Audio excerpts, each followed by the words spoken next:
রমজান মাস আমাদের থেকে বিদায় নিয়ে গেছে। রমজান মাস বিদায়ের সাথে সাথে আমাদের সমাজের বহু মানুষ আছে যাদের ইবাদত বন্দেগীও বিদায় হয়ে গেছে।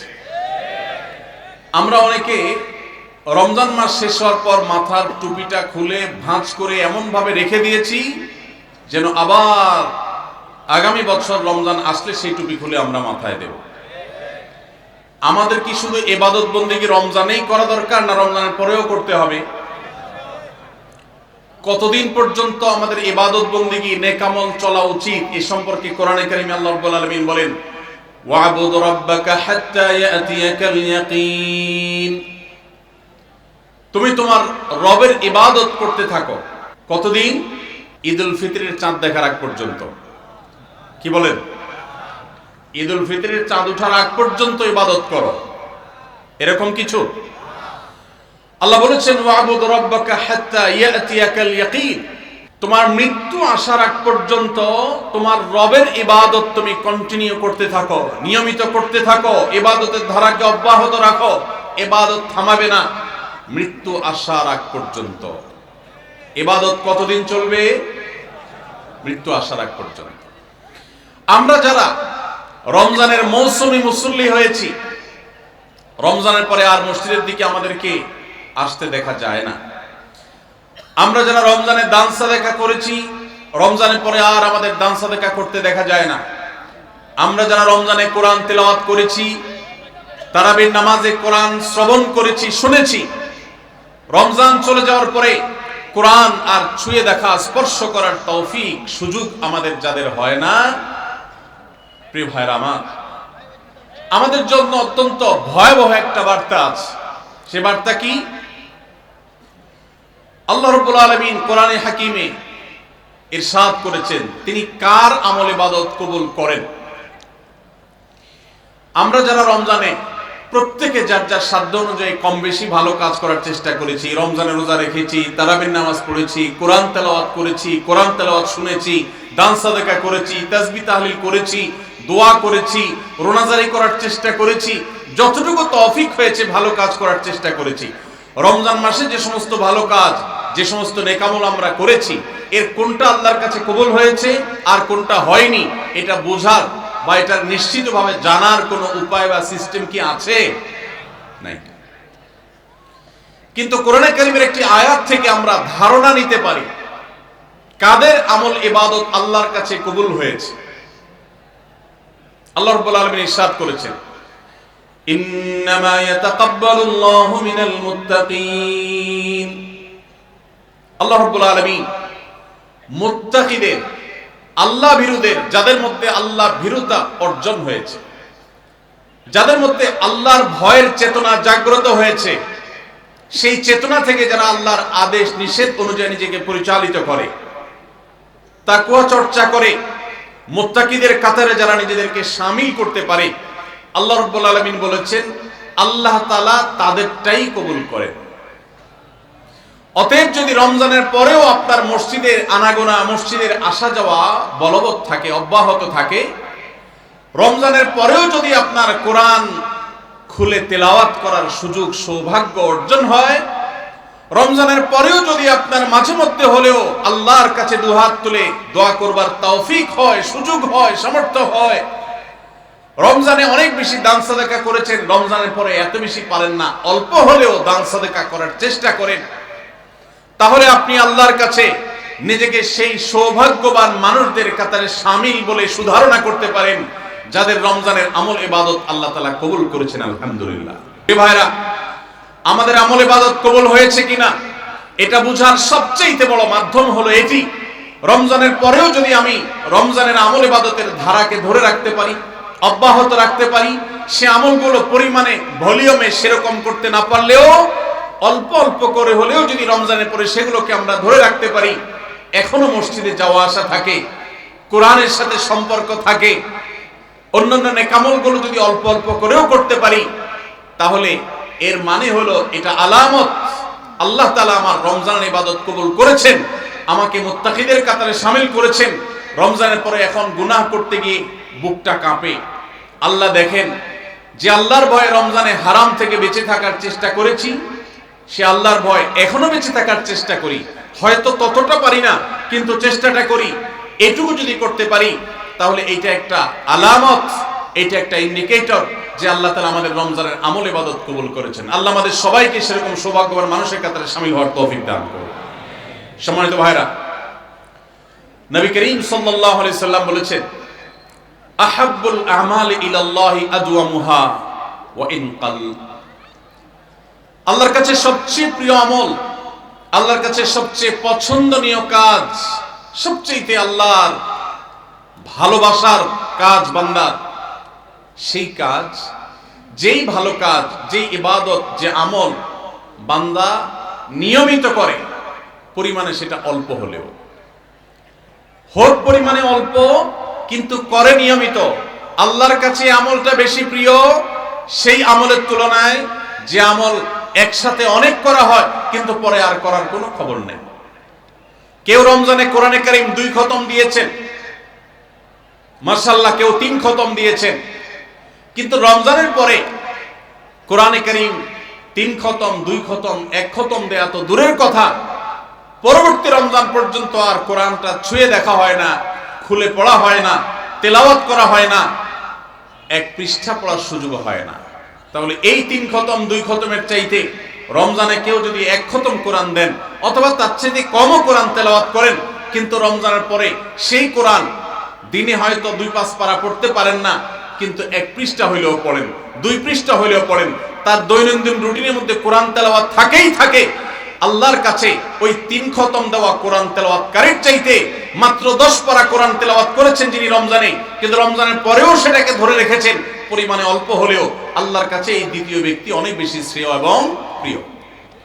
প্রিয় ভাইরা আমার, রমজানে আপনি অনেক দান দক্ষিণা করলেন, রমজানের পরে আর খবর নেই, আল্লাহর কাছে এটার চাইতে বেশি প্রিয় রমজানে তৌফিক অনুযায়ী দান সাদাকা করেছেন, রমজানের পরেও আপনি দান সাদাকা অল্প অল্প হলেও ধরে রাখার চেষ্টা করেছেন। আল্লাহ আমাদের সবাইকে রমজানে যে সমস্ত নেকামলগুলো আমরা করতে পেরেছি, রমজান শেষ হওয়ার সাথে সাথে সেগুলো বন্ধ না করে বরং সেই আমলের ধারাবাহিকতাকে আল্লাহ আমাদেরকে ধরে রাখার তৌফিক দান করুন। ভাইরা আমার, আমরা কি রমজান মাসকে পুজো করেছি নাকি আল্লাহর ইবাদত করেছি? ইবাদত কি আল্লাহকে করেছেন না রমজান মাসকে করেছেন? আল্লাহকে করেছেন। যদি রমজান মাসকে কেউ ইবাদত করে, রমজান মাসকে যদি কেউ পুজো করে, তাহলে তার এখন আর ইবাদত করার দরকার নাই, কারণ রমজান শেষ হয়ে গেছে। আর যদি কেউ ইবাদত করে আল্লাহকে, তাহলে যে আল্লাহ রমজানে ইবাদতের নির্দেশ দিয়েছেন, সে আল্লাহর নির্দেশ রমজানের পরেও ইবাদতের জন্য আছে না নাই? আল্লাহ বলেছেন, ওয়াবুদ রাব্বাকা হাত্তা ইয়াতিয়াকাল ইয়াকিন। তোমার রবের ইবাদত শুধু রমজানে নয়, রমজান ইবাদতের মৌসুম হিসাবে ইবাদত বেশি হতে পারে, কিন্তু রমজানের ইবাদতের ধারা মৃত্যু আসার আগ পর্যন্ত তোমাকে ধরে রাখতে হবে, তবেই আল্লাহর কাছে সাকসেস হওয়া যাবে, তবেই আল্লাহর কাছে সফল হওয়া যাবে, সার্থক হওয়া যাবে। আমাদের এই জীবন সাধনা, আমাদের তাকওয়ার সাধনা, আমাদের সিয়াম সাধনা, আমাদের রমজানের ইবাদত বন্দেগী আল্লাহর কাছে কবুল হবে। আল্লাহ আমাদের সবাইকে রমজানের আমলগুলোকে রমজানের পরেও পরিমাণে অল্প অল্প হলেও ধরে রাখার তৌফিক দান করুন। সবাই চেষ্টা করবো তো ইনশাআল্লাহ। প্রিয় ভাইরা আমার, রমজানের যদি অন্য কোনো কিছু আপনি রমজান পরবর্তী সময়ে ধরে রাখতে নাও পারেন, আমি 4টি বিষয়ের কথা বলবো যেগুলো রমজানে হয়তো কম বেশি আপনি করেছেন আল্লাহর তৌফিকে। সেই 4টি আমলকে আপনি যদি রমজানের পরেও ধরে রাখতে পারেন, আমি আল্লাহর কাছে বিশ্বাস করি, আল্লাহর কাছে আমার সুধারণা যে আল্লাহ তাআলা আপনার রমজানকে সাকসেস করেছেন, আল্লাহ আপনার রমজানকে কবুল করেছেন, কারণ আপনাকে আল্লাহ আবারও ইবাদতের তৌফিক দিয়েছেন। আর সেই 4টি কাজের প্রথম কাজ হলো, আমরা অনেকেই আলহামদুলিল্লাহ সারা বছর নামাজ নিয়ে অবহেলা কম বেশি করলেও রমজান মাসের সম্মানে, তাকওয়ার মাস হিসাবে, কোরআন নাজিলের মাস হিসাবে, শ্রেষ্ঠ মাস হিসাবে, ইবাদতের মৌসুম হিসাবে রমজানে অনেকেই পুরুষরা 5 ওয়াক্ত নামাজ মসজিদে গিয়ে পড়ার চেষ্টাটা করেছে। মা বোনরা ওয়াক্ত হওয়ার পর দেরি না করে তারা নিজ নিজ অবস্থানে নামাজটা আদায় করার চেষ্টা করেছে। রমজানের পরে এই 5 ওয়াক্ত নামাজ যেটা রমজান মাসে আপনি সঠিকভাবে করেছেন, এই নামাজটা যদি আপনি ধরে রাখেন, 5 ওয়াক্ত নামাজ কি শুধু রমজানের ইবাদত না রমজানের পরেরও ইবাদত? কি বলেন? 5 ওয়াক্ত নামাজ কি শুধু রমজানের ইবাদত? রমজানের পরেরও ইবাদত, পালনীয়। অতএব 5 ওয়াক্ত নামাজ যদি আপনি রমজানের পরে ধরে রাখতে পারেন, আপনার জান জীবন যেতে পারে, অনেক লস হয়ে যেতে পারে, কিন্তু ওয়াক্ত চলে যাবে আর আপনি নামাজ পড়বেন না। ইমানদারের দ্বারা এটা কল্পনা করা যায় না, কোনো মুসলমানের জন্য এটা কল্পনা করা যায় না যে তিনি নামাজের ওয়াক্ত চলে যাবেন আর অবলীলায় তিনি অন্য কোনো কাজে ব্যস্ত থাকবেন, অসম্ভব। এর সাথে ইমানের সাংঘর্ষিকতা এই লেভেলের যে ওমর ইবনুল খাত্তাব রাদিয়াল্লাহু তাআলা বলেছেন, লা হাজ্জা ফিল ইসলাম লিমান তারাকাস সালাহ, যে ব্যক্তি ইচ্ছাকৃতভাবে নামাজ ছেড়ে দেয়, নামাজ ত্যাগ করে, অন্য কাজে মগ্ন থাকে, ওয়াক্ত চলে যায়, ইসলামে তার কোনো হিস্সা নাই, কোনো অংশ নাই, কোনো ভাগ নাই, সে নিজেকে মুসলিম দাবি করবার কোনো নৈতিক অধিকার নাই যে নামাজ ইচ্ছাকৃত পড়ে না, ত্যাগ করে। রমজান মাসে 5 ওয়াক্ত নামাজটা যদি আপনি সারা বছর ধরতে পারেন, এটাকে যদি আঁকড়ে ধরতে পারেন এবং ধরে রাখতে পারেন, তাহলে আপনি একটি আমলে সাকসেস। নাম্বার 2, রমজান মাসে আমরা অনেকেই আল্লাহর দেয়া তৌফিকে গুনাহ এবং পাপাচারের কাছ থেকে বেঁচে থাকার চেষ্টা করেছি। চোখের জিনা, কানের গুনাহ, হাত দ্বারা কৃত অপরাধ, নানাবিধ অপরাধ থেকে আমরা বেঁচে থাকার চেষ্টা করেছি। আল্লাহ তৌফিক দিয়েছেন। কেন? কারণ রমজান মাস তাকওয়ার মাস, গুনাহ ছাড়ার মাস, সেজন্য আমরা গুনাহ ছাড়ার চেষ্টা করেছি।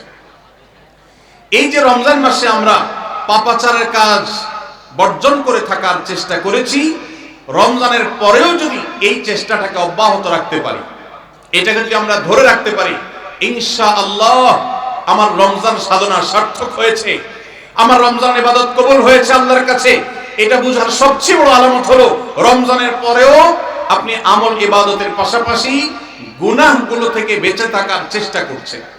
আপনি কোনো পাপের কাজ করতে যাচ্ছেন, মোবাইলে কোনো হারাম ভিডিও দেখতে যাচ্ছেন, হারাম কোনো বিষয় আপনি লিপ্ত হতে যাচ্ছেন, সাথে সাথে আপনার যদি আল্লাহর কথা স্মরণ হয় আর আপনি ওই হারাম থেকে নিজেকে বাঁচিয়ে রাখতে পারেন, তাহলে আপনার রমজান সাধনা সার্থক। আপনি আর কিছু না পারেন, রমজানের এই দুটি কাজ, প্রথমত 5 ওয়াক্ত নামাজ, দ্বিতীয়ত হলো যেই কোনো পাপাচার থেকে বেঁচে থাকা, এই দুটা যদি করতে পারেন তাহলে অনেকাংশেই আপনার রমজান সফল এবং সার্থক ইনশাআল্লাহ। প্রিয় ভাইরা আমার, আল্লাহ যেখানে বলেই দিয়েছেন ইন্নামা ইয়াতাকাব্বালুল্লাহু মিনাল মুত্তাকিন, আল্লাহ শুধু মুত্তাকিদেরটাই কবুল করেন। মুত্তাকি না হয়ে আল্লাহর কাছে কিছু উপস্থাপন করলে, পেশ করলে, দান দক্ষিণা করলে, কুরবানি করলে, নেক আমল করলে আল্লাহ সেটা কবুল করেন না, মুত্তাকিদেরটাই কবুল করেন। অতএব আপনি মুত্তাকি কিনা তার পরিচয় হবে, তার প্রমাণ হবে আপনি পাপাচার থেকে বাঁচার জন্য সংগ্রাম করছেন কিনা। আপনি যদি গুনাহ থেকে বাঁচার জন্য সংগ্রাম করেন, চেষ্টা করেন, সাধনা করেন, পরিশ্রম করেন, নিয়ত করেন, ইচ্ছা করেন এবং এর জন্য আপনি পদক্ষেপ গ্রহণ করেন, তাহলে তার মানে হলো আপনি মুত্তাকি। যত বেশি গুনাহ থেকে বাঁচার চেষ্টা করতে পেরেছেন তত বড় মাপের মুত্তাকি, আর যত বড় মাপের মুত্তাকি রমজানের ইবাদত তত বেশি আল্লাহর কাছে কবুল হয়েছে, সেই ধারণা আল্লাহর কাছে আমরা পোষণ করতে পারি ইনশাআল্লাহ। প্রিয় ভাইরা আমার, একজন সাহাবী নবী করিম সাল্লাল্লাহু আলাইহি সাল্লামকে জিজ্ঞাসা করেছেন, হে আল্লাহর রাসূল, কিভাবে আমি সবচেয়ে বড় ইবাদত গুজার হব, সবচেয়ে বড় আমলকারী কিভাবে হতে পারি?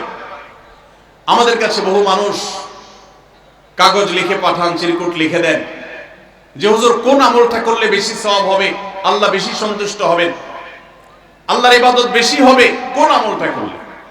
প্রিয় ভাইরা আমার, নবী করিম সাল্লাল্লাহু আলাইহি সাল্লাম বলেছেন, ইত্তাকিল মাহারিমা তাকুন আবাদান নাস, তুমি হারাম কাজ থেকে বেঁচে থাকো, অবৈধ কাজ থেকে নিজেকে বিরত রাখো, গুনাহের ধারে কাছেও যেও না, পাপাচারের পথ মারিও না, তুমি সবচেয়ে বড় ইবাদত গুজার হবে, সবচেয়ে বড় নেক আমল হতে পারবে। অনেক বেশি নফল রোজা রাখে, অনেক বেশি দোয়া দুরূদ পড়ে, অনেক বেশি কোরআন তেলাওয়াত করে, অনেক বেশি নফল দান সাদাকা করে, অনেক বেশি নফল কাজ করে, এই লোক আল্লাহর খাতা বড় ইবাদত গুজার নয়।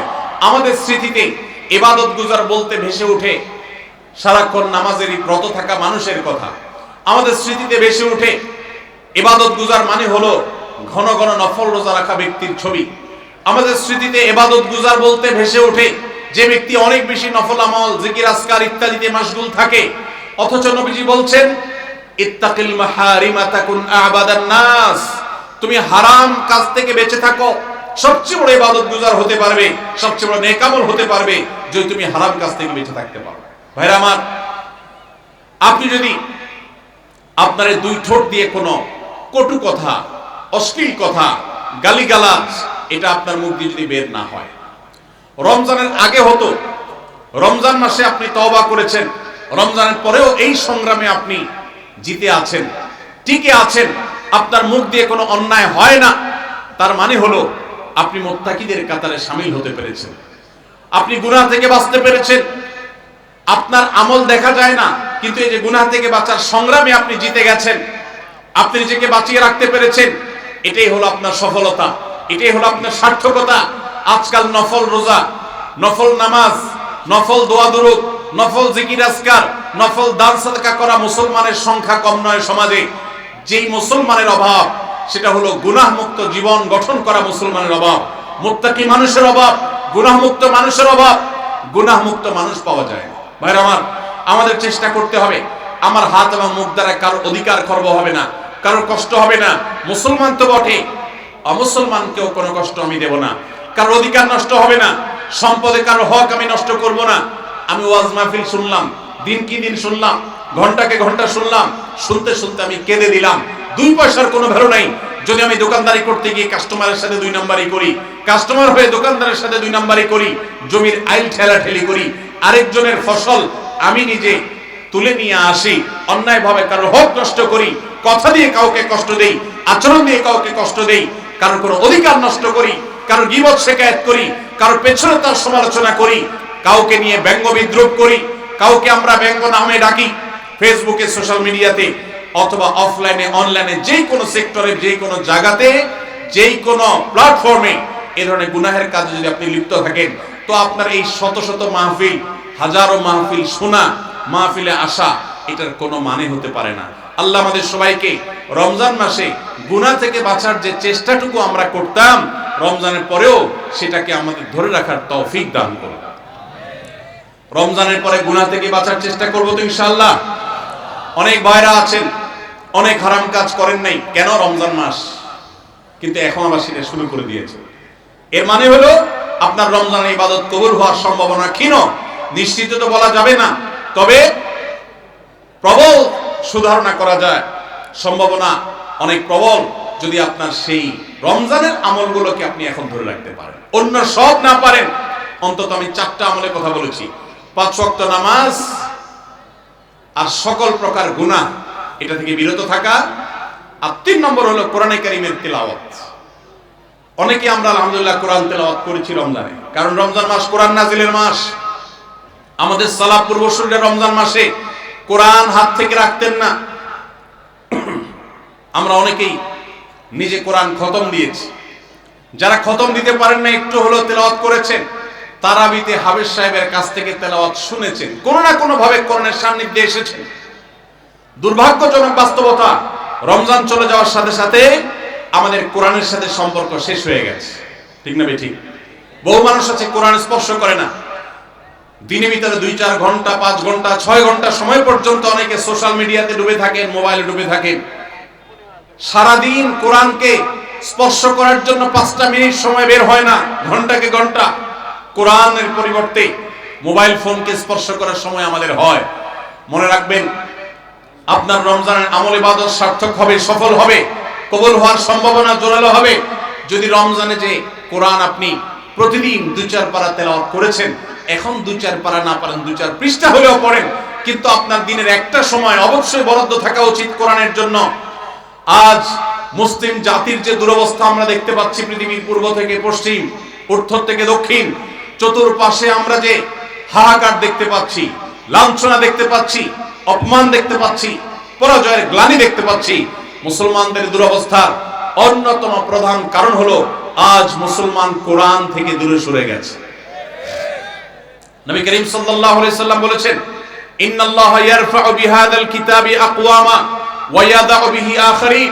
আল্লাহ রাব্বুল আলামিন এই কোরআনের মাধ্যমে বহু জাতির মর্যাদাকে আকাশে তুলবেন। আবার এই কোরআনের প্রতি অবহেলার কারণে, অবজ্ঞার কারণে, কোরআনকে ছেড়ে দেওয়ার কারণে, কোরআন থেকে দূরে থাকার কারণে, কোরআনকে পরিহার করবার কারণে বহু জাতিকে আল্লাহ তাআলা অপমানিত করবেন, অপদস্থ করবেন, তাদেরকে আকাশ থেকে পাতালে নামিয়ে ছাড়বেন। সেই দুর্ভাগ্যজনক বাস্তবতা আজ আমরা প্রত্যক্ষ করছি। মুসলমানের ঘরে কোরআন পড়ার কোনো অভ্যাস নেই, কোরআনের চর্চা নেই, কোরআনের আলোচনা নেই, কোরআনের আলোকে জীবন গড়বার কোনো পরিকল্পনা আমাদের মধ্যে নেই। এজন্য ভাইরা, রমজান মাসে যে কোরআনের সান্নিধ্যে আমরা ছিলাম, রমজানের পরে অল্প অল্প করে হোক প্রতিদিন আপনি কোরআন তেলাওয়ার চেষ্টা করেন। 1 পৃষ্ঠা 2 পৃষ্ঠা হলে তেলাওয়াত করার চেষ্টা করেন, অর্থ সহ বুঝে পড়ার চেষ্টা করেন। এটা যদি করতে পারেন আপনার রমজান সাধনা সার্থক ইনশাআল্লাহ। চেষ্টা করব তো কোরআন তেলাওয়াত করার। আল্লাহ রাব্বুল আলামিন এই কোরআনকে এমন এক গাইড বুক করেছে। কোরআনের সবচেয়ে বড় মিরাকল হলো কোরআনকে যে যত বেশি আঁকড়ে ধরতে পারবে দুনিয়াতে আল্লাহ তাআলা তাকে তত বেশি সম্মানিত করবেন। ইসলামের ইতিহাসের সোনালী যুগের যারা স্বর্ণ মানব ছিলেন, তাদের পরবর্তী যুগের যে সোনালী ইতিহাস ছিল, যখন বিশ্ব মুসলমানের পদতলে ছিল, মুসলমান যখন বিশ্বের সুপার পাওয়ার ছিল, গোটা বিশ্বে মানবতা তার সর্বোচ্চ শিখরে যখন আসীন হতে পেরেছে, মানবতা সবচেয়ে বেশি যখন প্রতিষ্ঠিত হয়েছে, যখন মুসলিম নয় শুধু অমুসলিমরাও সবচেয়ে সুখে শান্তিতে পৃথিবীতে বসবাস করতে পেরেছে, কারণ অধিকার খর্ব করা হয় নাই, অধিকার আদায়ের মতো আজকের পৃথিবীতে যে নাটক চলমান আছে সেই নাটক তখন হয়নি। সেই সোনালী অতীত মুসলমানদের যে ছিল, তখনকার মুসলমানরা কোরআনকে তারা আঁকড়ে ধরেছিল, কোরআনকে তারা মাথায় রেখেছিল, কোরআনকে তারা জীবনে ধারণ করেছিল, কোরআনকে তারা সবসময় স্মরণ করেছে, বরণ করেছে, গ্রহণ করেছে, কোরআন দিয়ে নিজের জীবনকে সাজিয়েছে, তার সুফল তারা পেয়েছে। আজ কোরআন আমাদের কাছে অবহেলিত, কোরআন আমাদের কাছে আজ সবচেয়ে বেশি পরিত্যক্ত। যেই গ্রন্থ বছরে আমরা রমজান মাস ছাড়া অনেকে উল্টায় দেখি না, পাঠ করি না। মোবাইলে আমার বহু অ্যাপ আছে, সাথে কোরআনের অ্যাপও আছে। আমি সোশ্যাল মিডিয়ার অ্যাপগুলো দিনের ভিতরে 50, 60, 70, 80, 100 বার ওপেন করলেও কোরআনের অ্যাপটা দিনে একবার ওপেন করা হয় না। কোরআনের জন্য কোনো সময় আমার বরাদ্দ নাই। আমাদের বাসা বাড়িতে অনেক কিছু চলে, কোরআন তেলাওয়াত চলে না। বহু কিছু নিয়ে আড্ডা হয়, কোরআন নিয়ে পাঠচক্র হয় না, গ্রুপ ডিসকাশন হয় না, আলোচনা পর্যালোচনা হয় না। এরকম পরিবার আজ ঘরে ঘরে, প্রত্যেকটা জায়গায় জায়গায়। আর এই কারণে আজ আমাদের দুরবস্থা আমরা দেখতে পাচ্ছি পৃথিবীর চতুর্প্রান্তে রয়েছে। আল্লাহ তাআলা আমাদের সবাইকে কোরআনকে সারা জীবনের জন্য আমাদের সাথী করার তৌফিক দান করুন। কোরআন নিয়মিত পড়বেন তো ইনশাআল্লাহ, প্রতিদিন পড়বেন তো ইনশাআল্লাহ। আল্লাহ আমাদের সবাইকে প্রতিদিন কোরআন তেলাওয়াতের তৌফিক দান করুন, কোরআন বুঝে পড়ার তৌফিক দান করুন, কোরআনের আলো থেকে আলো গ্রহণ করবার তৌফিক দান করুন, সমাজ এবং রাষ্ট্রকে কোরআন দিয়ে সাজাবার তৌফিক দান করুন। বলুন আমিন। নাম্বার 4, শেষ পয়েন্ট। রমজান উপলক্ষে আমরা অনেকেই ভোর রাতে সাহরি খেতে উঠে আল্লাহর কাছে কম বেশি দোয়া করার চেষ্টা করেছি, 2-4 রাকাত তাহাজ্জুদ নামাজ পড়ার চেষ্টা করেছি, ঠিক না ঠিক? ইফতার সামনে নিয়ে অনেকে দোয়া করেছেন। রমজান মাসে রোজাদারের দোয়া কবুল হয় দিনের বেলায়, অনেকে দোয়া করেছেন। রমজান শেষ, তাহাজ্জুদ পড়া তো ভোর রাতে উঠে দূরের কথা, অনেকের ফজর নামাজ পড়াটাই কঠিন হয়ে গেছে, ঠিক না ঠিক? আজ রমজানের পরে রমজানের সেই আমলের ধারাবাহিকতা, অর্থাৎ ভোর রাতে তাহাজ্জুদের নামাজ পড়ার যদি কেউ অভ্যাস ধরে রাখতে পারেন, এটা হবে সবচেয়ে বড় অর্জন। এটা যদি না পারেন, অন্তত ফজর নামাজ, 5 ওয়াক্ত নামাজ তো পড়বেনই, ফজর নামাজ স্পেশালি জামাত যাতে কোনোভাবে মিস না হয়। আর দিন এবং রাত 24 ঘন্টার কোন একটা সময় আল্লাহর কাছে দুহাত তুলে দোয়া করার অভ্যাস গড়ে তুলবেন, চেষ্টা করবেন তো ইনশাআল্লাহ। কয়েকটা সময়ের দোয়া আল্লাহর কাছে করলে সেটা বিফলে যায় না। এর ভিতরে একটা হলো ভোর রাতের দোয়া, আরেকটা হলো 5 ওয়াক্ত নামাজের পরের দোয়া, আরেকটা দোয়া কবুলের সময় আছে শুক্রবারে। কোন সময় হাদিস এটা ফিক্স করা হয়নি, তবে হাদিস বিশ্লেষকগণ অনেকেই বলেছেন সেই সময়টা হলো জুমার দিন আসরের পরের সময়।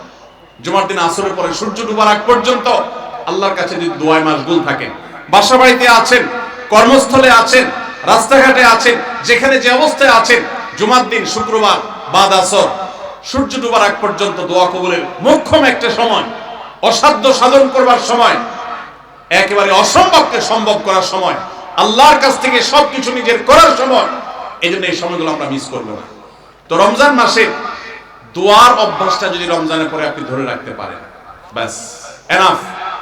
5 ওয়াক্ত নামাজ, সকল প্রকার হারাম পাপাচার বর্জন, কোরআনে কারীমের তেলাওয়াত অল্প অল্প করে হলেও প্রতিদিন একটা সময় ফিক্স করে যে এই সময় কোরআন তেলাওয়াত ছাড়া কিছু করব না। ঘুম থেকে উঠে প্রথম কাজ হবে ওযু করে আমি কোরআন তেলাওয়াত করব, ফজর নামাজের পরে একটু পড়ব। আর 4 নম্বর হলো দিন এবং রাতের কোন একটা সময় আল্লাহর কাছে দোয়া করার অভ্যাস করব। অনেক লোক আছি আমরা যে 24 ঘন্টার ভিতরে সপ্তাহে সপ্তাহ, মাসকে মাস চলে যায়। অনেক নিয়মিত নামাজি মানুষ আছেন, অনেক দাড়িওয়ালা মানুষ আছেন, এমনকি অনেক মাদ্রাসার ছাত্র এমনকি আলেমও আছেন। মাসকে মাস চলে যায়, আল্লাহর কাছে হাত তুলে একটু চোখের পানি ফেলে শেষ কবে দোয়া করেছি বলতে পারবো না। এর চাইতে বড় হতভাগা আর কেউ হতে পারে না। এই জন্য রমজান মাসে দোয়ার আমলটা, রমজানে হয়তো আপনি দিনে 4 বার 5 বার করেছেন, রমজান পরে একবার করেন। রমজানে হয়তো 10 মিনিট 15 মিনিট 20 মিনিট ধরে দোয়া করেছেন, রমজানের পরে অন্তত 2 মিনিট ধরে দোয়া করেন। এই 4টা কাজ, 5 ওয়াক্ত নামাজ, সকল পাপাচার বর্জন, কোরআনে কারীমের তিলাওয়াত, আর দিন এবং রাতের কোন একটা সময় আল্লাহর কাছে দোয়ায় মাশগুল হওয়া, এই 4টা কাজ রমজানের, এগুলো যদি আপনি ধরে রাখতে পারেন তো ইনশাআল্লাহ আপনার রমজান সাধনা, আপনার রমজানের ইবাদত বন্দেগী আল্লাহর কাছে কবুল হয়েছে। আল্লাহ আপনাকে মুত্তাকি হওয়ার তৌফিক দিয়েছেন, মুত্তাকিদেরটাই আল্লাহ কবুল করেন। অতএব আপনার রমজানের ইবাদত এবং সাধনা কবুল হয়েছে, সার্থক হয়েছে, সেই সুধারণা আপনি পোষণ করতে পারেন। সবাই চেষ্টা করবো তো ইনশাআল্লাহ। আল্লাহ আমাদের সবাইকে সেই তৌফিক দান করুন।